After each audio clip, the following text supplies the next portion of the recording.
Adım Kadir Kacı. 75'te okuldan çıktım.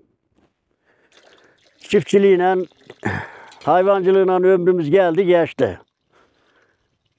Evlendik, çoluk sahibi olduk. İşte böyle hayvancılığına geçimimizi sağladık. Geldi geçtik de. Bu dağlarda ömrümüz geçti. Adım atmadığımız köy yer kalmadı. 59 doğumluyum.